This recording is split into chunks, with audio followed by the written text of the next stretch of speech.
Hi, I'm Jerome and this is the Amateur Hour. Today we're going to talk about Get Out and how to use color like Jordan Peele. Get Out was a smash hit, earning over $100 million worldwide, turning Jordan Peele from a master comedian into a master filmmaker and earning the Oscar for Best Original Screenplay. The Oscar goes to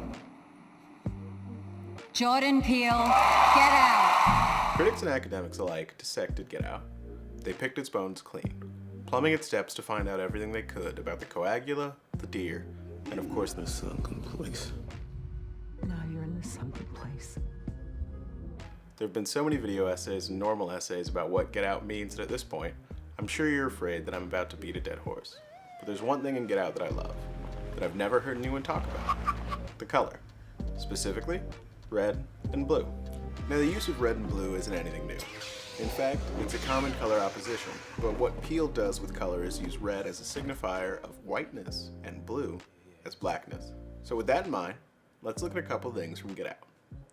First, I want to talk about Rose, a character named after a flower that is considered beautiful except for its thorns. More importantly, it's a flower associated with the color red. When we first meet Rose, she's a sleeper agent garbed in blue, managing Chris's blackness and anxieties to get him back to her family's cabin in the woods. She plays the role of the good girlfriend, chewing out an officer of the law. No. Fuck that. You don't have to give him your ID because you haven't done anything wrong. Expressing her distaste with her family's occupation with Chris's blackness. Is it better?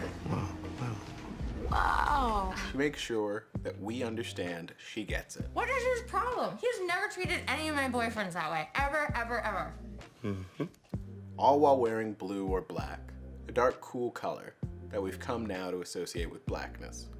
But the next day, she's wearing a shirt ripped from the pages of Where's Waldo. And instead of siding with Chris, Rose brushes off his concerns. She even tells him that he's just reading into things, that these people are rude, but harmless. Rose's costume moves from blue and black to red and white as she becomes the villain of the film. Get him, Grandpa. And when we see her darkest secret, of course it's hidden in a red box.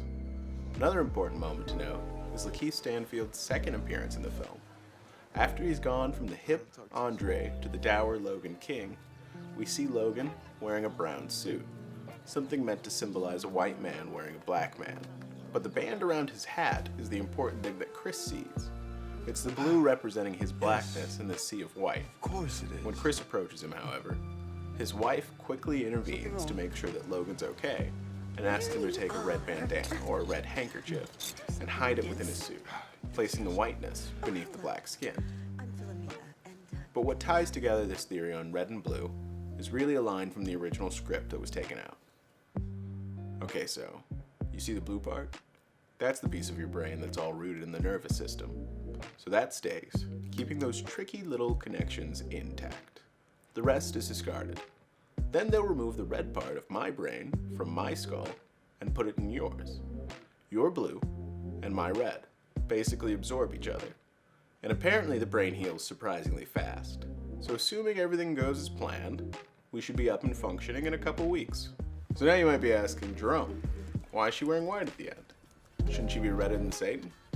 Well, first, I'd like to point out that the keyboard on her computer is red, but rather than turning her into a red-clad villain, Peele chooses to let the content speak for itself, turning away from his symbology up until the very end when we see red and blue lights that signal danger for our characters. As a black man who's been on the other side of those lights a few times himself, I know exactly what Chris is thinking. Everything I've made it through has led to this, and now it ends like so many other tragedies. I'll say Chris was way worse off than I ever was, but I know the fear he's experiencing all based on two colors, red and blue. And then those two colors are artfully changed from danger into safe haven by Jordan Peele's decision to let it be Rod, our friendly TSA agent. So there you have it. Get Out explained through its simple color usage that you might not have noticed on the first watch. So go back, give it another watch, and remember that Jordan Peele has known how to use red and blue for a long time. It's for you, brother. Oh, thanks, man, thanks. All right, hello? Yeah. It fell through. It's not happening. Damn, man. Nah, it's all right. Thanks anyway. Sorry, everybody.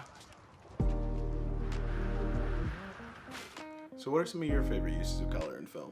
Let us know in the comments below. Don't forget to like and subscribe. And remember, if you're doing what you love, you're an amateur. Thanks for watching.